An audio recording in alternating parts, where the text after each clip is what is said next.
आजच्या या व्हिडिओमध्ये मी जगभरातली अगदी सोप्यात सोपी अशी पुरणपोळीची रेसिपी तुमच्यासोबत शेअर केलेली आहे।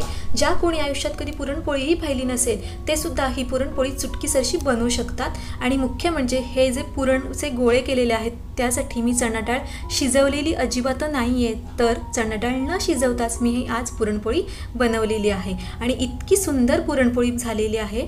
नमस्कार, मी साक्षी, तुमचे सगळ्यांचे स्वागत आहे आपल्या रुचास कॉर्नर ऑफिशियल या मराठी रेसिपी चॅनल मध्ये। मंडळी, तुम्ही आतापर्यंत वेगवेगळे पुरणपोळीचे प्रकार पाहिले आहेत आणि ते बनवून सुद्धा बघितलेले आहेत, पण आजच्या व्हिडिओमध्ये मी पुरणपोळीची अशी एक पद्धत सांगितलेली आहे ज्यामध्ये पुरणाची जी डाळ आहे चणा डाळ ती मी अजिबात शिजवलेली नाही। होय मंडळी, तुम्ही खरंच ऐकताय ते, मी आज ही पुरणाची जी डाळ आहे ती अजिबात शिजवलेली नाहीये। तर ही पुरणाची जी चणा डाळ आहे ती मी न शिजवता पुरणपोळी कशी बनवायची आहे ते आज सांगणार आहे। तर मग वाट कसली बघायची, चला रेसिपीला सुरुवात करूया।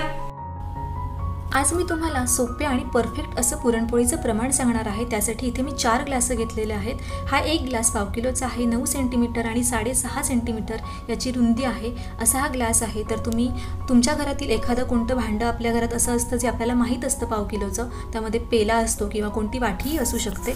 तर 1 ग्लास चणा डाळ घेतलेली आहे, 1 ग्लास 0 नंबरचा बारीक रवा घेतलेला आहे, 1 ग्लास गूळ घेतलेला आहे आणि बरोबर अर्धा ग्लास इतकं पाणी सुद्धा घेतलेलं आहे।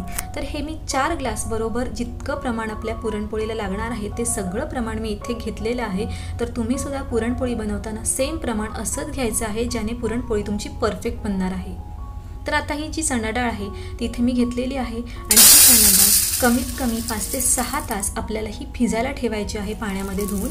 आणि जर तुम्हाला दुसऱ्या दिवशी सकाळी लवकर या पुरणपोळ्या करायच्या असतील तर तुम्ही रात्रभर ही चणा डाळ पाण्यामध्ये भिजायला ठेवू शकता।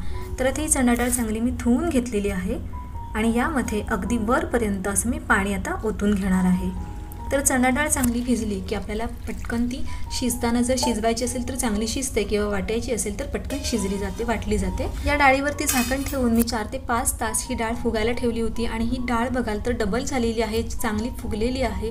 आणि आता अशी जी ही डाळ आहे एक दाणा घेऊन बघायचा आहे आणि तो बोटाने असं तोडून बघायचा आहे, तर समजावं ही डाळ आपली परफेक्ट अशी फुगलेली आहे। तर आता ही जी डाळ आहे ती मी शिजवणार नाहीये, तर ही डाळ आहे ती मी वाटून घेणार आहे मिक्सरमध्ये। तर हे बघा अशा पद्धतीने मी ही डाळ यातील पाणी निथळून घेऊन या मिक्सरच्या भांड्यामध्ये काढून घेते। तर बसेल इतपत ही डाळ आपल्याला काढून घ्यायची आहे आणि अगदी चमचाभरच पाणी यामध्ये घालायचं आहे। माफ करा, इथे मी ट्रायपॉइड सेट करत होते त्यामुळे माझ्याकडून पाणी जास्त पडलेलं आहे, तुम्ही मात्र कमी पाणी घ्यायचं आहे आणि ही डाळ चांगली बारीक वाटून घ्यायची आहे। तर हे बघा आता ही डाळ चांगली अशी बारीक वाटून झालेली आहे, एकदम बारीक अशी ही डाळ वाटली गेलेली आहे। आता ही जी उरलेली डाळ आहे ती सुद्धा मी अशीच वाटून घेणार आहे। तर पाणी न घालताच आपल्याला वाटायची आहे, अगदी चमचाभर पाणी घालायचं आहे। आता इथे एक मोठं भांडं घेतलेलं आहे, त्यावरती मी पुरणाची चाळण ठेवलेली आहे आणि हे जे वाटून घेतलेली चणा डाळ आहे ती आपल्याला या जाळीवरती ओतून घ्यायची आहे। आणि या पुरणाच्या जाळीवरती हे बघा अशा पद्धतीने चमच्याने ज्याप्रमाणे आपण चणा डाळ शिजवतो आणि त्यानंतर अशी पुरणाच्या चाळणीवरती बारीक करून घेतो त्याप्रमाणेच आपल्याला ही स्टेप करायची आहे। तर इथे मी चमचा काढून टाकला आणि तुम्ही हातानेच बघाल तर हे मिश्रण व्यवस्थित दाबता येतं आपल्याला आणि त्यामुळे ही जी डाळ आहे ती चांगली मऊसूत बारीक अशी खाली पडते। आता ही डाळ हे बघा एवढीच वरती भरड अशी राहिलेली आहे। जर तुम्हाला ही डाळ पुन्हा वापरायची असेल तर तुम्ही आमटीमध्ये सुद्धा ही डाळ वापरू शकता। आणि हे बघा ही जी वाटलेली डाळ आहे ती एकदम जशी शिजवलेली डाळ आपण अशी बारीक करून घेतो तशीच सेम टू सेम झालेली आहे। तर आता ही डाळ एका बाजूला ठेवून देते आणि आता आपण पीठ भिजवूया। तर एक परात घेतलेली आहे, त्यामध्ये मी हा 0 नंबरचा बारीक रवा घेतलेला आहे। जर तुमच्याकडे 0 नंबरचा बारीक रवा नसेल तर तुम्ही जाड रवा मिक्सरमध्ये फिरवून सुद्धा घेऊ शकता। तर आता हा रवा मी या परातमध्येच घेतलेला आहे, तुम्ही ऐवजी तुम्ही एखाद्या बाउलमध्ये घेऊ शकता। अगदी चिमटीभर मीठ घातलेलं आहे, मिठाचं प्रमाण जास्त किंवा एकदम कमी पण नको आहे। तर कलरसाठी पाव चमचा हळदसुद्धा घातलेली आहे, म्हणजेच या मिश्रणामध्ये मिठाचं प्रमाण जास्त नको आहे म्हणून अगदी चिमटीभर मीठ घालायचं आहे। आता मी हे गरम पाण्यामध्ये भिजवणार आहे, याऐवजी तुम्ही दुधामध्ये सुद्धा हे पीठ ही कणिक भिजवू शकता। तर मी कोमट पाण्यामध्ये हे पीठ आपल्याला भिजवायचं आहे म्हणून हे पाणी पातेलीमध्ये ओतून घेतलं, अगदी बोटाला सोसवेल इतपतच हे पाणी मी गरम केलेलं आहे। हे बघा अशा पद्धतीने आणि आता मी या पाण्यामध्ये पीठ हे भिजवून घेते, हा रवा भिजवून घेते। तर तुम्ही माझ्या आधीच्या व्हिडिओमध्ये जर पाहिलं असेल पुरणपोळीच्या, तर त्या व्हिडिओमध्ये मी दुधामध्येच रवा भिजवला होता। तर तुम्हाला पाण्याऐवजी दूध वापरायचं असेल तरीसुद्धा वापरू शकता। तर हे बघा एकदम मऊसूत असं हे पीठ भिजवून झालेलं आहे। वाटतही नाही आहे की हा आपण रवा भिजवलेला आहे, अगदी मैद्याप्रमाणेच झालेला आहे। आणि हे पाणी बघा, मी बरोबर हा अर्धा ग्लास पाणी वापरलेला आहे। पण जर तुम्हाला मऊसूत कणकेच्या पोळ्या लाटता येत नसतील किंवा फुटत असतील, तुम्हाला सवयच नाही आहे पुरणपोळी लाटण्याची, तर मात्र तुम्ही अर्ध्या ग्लासाऐवजी अर्ध्या ग्लासाला थोडं कमी इतकं पाणी घेतलं तरीसुद्धा चालणार आहे। तर हे बघा एकदम असं छान असं पीठ भिजवून झालेलं आहे। यावरती तेल घातलं आणि पुन्हा एकदा मळून घेतलेलं आहे आणि असं लांबवायचं आहे हे थोडं पीठ, त्याने ते आणखीन सॉफ्ट होतं। आणि हे बघा आता मी हे असं छान असं गोळा करून घेते एकत्र। आणि हे तुम्ही पीठ बघाल तर एवढं सॉफ्ट असं झालेलं आहे, पाण्याचं प्रमाण एकदम परफेक्ट आहे मी सांगितलेलं। तर आता काय करायचं आहे, हे पीठ हा जो आपण रवा भिजवलेला आहे तो आणखीन सॉफ्ट होण्यासाठी मी हा इथे गोळा असा व्यवस्थित करून घेतलेला आहे।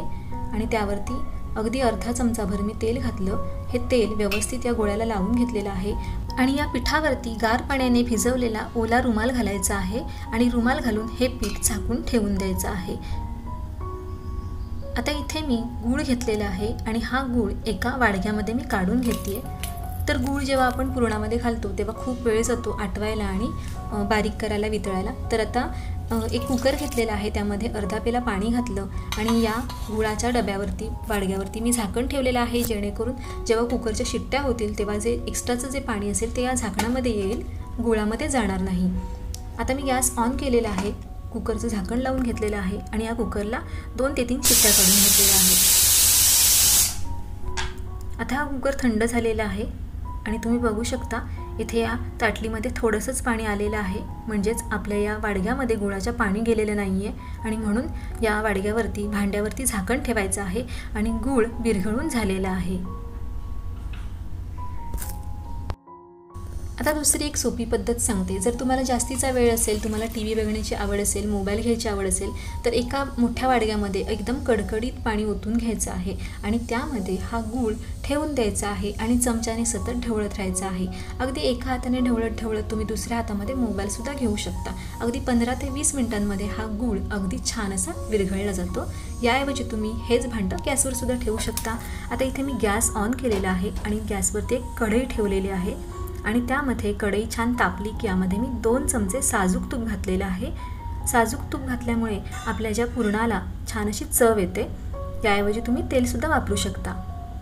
तर हे तूप छान असं तापलं की यामध्ये आपण वाटून घेतलेली, बारीक करून घेतलेली ही चणा डाळीची जी पेस्ट आहे किंवा चणा डाळीचं जे मिश्रण आहे ते यामध्ये घालून घ्यायचं आहे आणि मंद आचेवरती हे छान परतून घ्यायचं आहे। इथपर्यंत परतायचं आहे की याचा कच्चटपणा पूर्णपणे गेला पाहिजे। आता बघा मी ते 15 मिनिटं छान अशी ही चणा डाळ छान अशी परतवून घेतली आणि आता घट्ट झाल्यानंतर मी यामध्ये विरघळवून घेतलेला, वितळून घेतलेला गूळ घालून घेते। तर तुम्ही आत्ताच बघाल की हे मिश्रण पातळ अजिबात होत नाही आहे आणि जर तुमच्याकडे वेळ कमी असेल तर ही ट्रिक नक्की वापरा। आता यामध्ये मी पाव चमचा हळद आणि चवीसाठी चिमटीभर मीठ घातलं आणि आता पुन्हा एकदा ढवळून घेतलेलं आहे आणि हे जे कढईला लागलेलं मिश्रण आहे चिकटलेलं, त्यासाठी मी इथे अगदी पाव वाटीभर गरम पाणी घातलेलं आहे आणि पुन्हा एकदा छान असं ढवळून घेतलेलं आहे। तर हे बघा, आता ज्याप्रमाणे आपण चणा डाळ शिजवून पुरण बनवतो त्याच पद्धतीने सेम टू सेम हे पुरण बनवून तयार झालेलं आहे।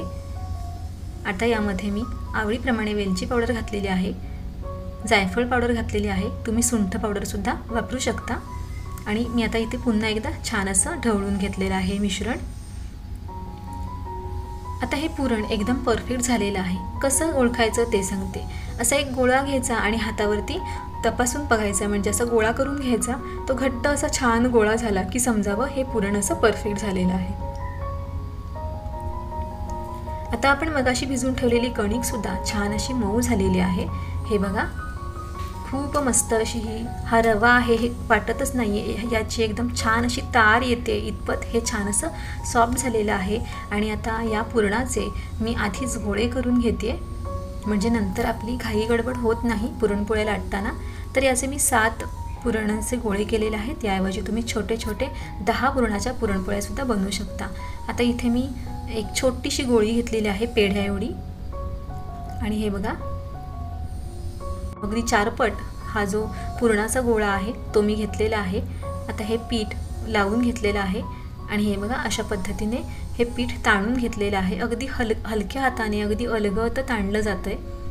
तर हे पीठ जे मी लावण्यासाठी घेतलेलं आहे ना, तर हे बघा अशा पद्धतीने हा गोळा पण करून घ्यायचा आहे. ही वाटी करून घ्यायची आहे आणि हा डावा हात असं खाली सरकवायचा आहे आणि उजव्या हाताने हे जे पुरणाचं मिश्रण आहे ते दाबत राहायचं आहे, म्हणजे ही गोळी छान अशी पटकन मिटते. आता या वाटीचं तोंड आहे ना ते कायमचं बंद करून टाकायचं आहे. हिला अजिबात बोलायला द्यायचं नाही आहे. हे बघा अशा पद्धतीने. सॉरी थोडासा जोक पण केला मध्येच. तर हे बघा आता हे तोंड बंद करून टाकलं तिचं कायम, बोलणार नाही आता अजिबात. आता असं दाबून घ्यायचं. आणि इथे मी आहे ना हे पीठ जे लावण्यासाठी घेतलेलं आहे ते तांदूळाचं आणि गव्हाचं पीठ मिक्स घेतलेलं आहे. तांदूळाच्या पिठामुळे आपल्याला सरसर अशी ही पुरणाची पोळी लाटता येते. तर हे बघा थोडंसं हे जो आपण गोळा करून घेतलेला आहे तो शक्यतो या तळ हातानेच आपल्याला असं दाबून घ्यायचा आहे. त्यामुळे हे जे पुरण आहे ना ते अगदी कडेपर्यंत सारखं असं पसरलं जातं आणि पुरणपोळी थोडी पसरट झाल्यामुळे आणि लाटायलासुद्धा सोपी पडते.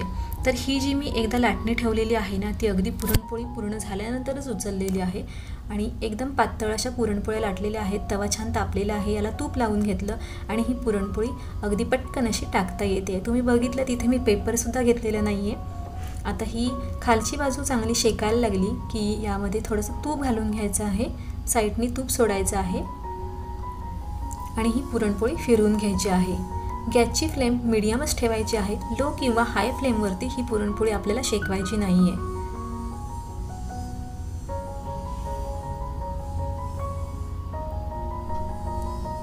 तर या पुरणपोळ्या आहेत ना त्या लाटताना अशा आपल्याला एकदम नाजूक हाताने लाटाव्या लागत नाहीत, पण शेकल्यानंतर मात्र एकदम मऊसूत खुसखुशीत अशा पुरणपोळ्या बनवून होतात. हीच आहे म्हणजे रव्याची खासियत आहे या रव्याच्या पुरणपोळ्यांची. तर आता ही पुरणपोळी छान टम्म अशी गुब्बाऱ्यासारखी फुगलेली आहे. आता ही काढून घेते मी. आता दुसरी पद्धत म्हणजे एक पुरी एवढी किंवा छोट्या साईजची एखादी चपाती लाटून घ्यायची आहे, जर तुम्हाला वाटी करायला जमत नसेल तर. आणि हे बघा हात उलटा केला आणि हे बघा अशा पद्धतीने हे पीठ अलगद खाली सरकवलं. हे जास्तीचं एक्स्ट्राचं पीठ तुम्ही काढून टाकू शकता. अशी पटकन गोळी तयार होते. आता हे बघा मी आता ही पुरणपोळी लाटायला जी घेतलेली आहे ना ती अगदी सरसर सरसर सरसर लाटली जाते. आता ही सुद्धा पुरणपोळी मी शेकून घेते.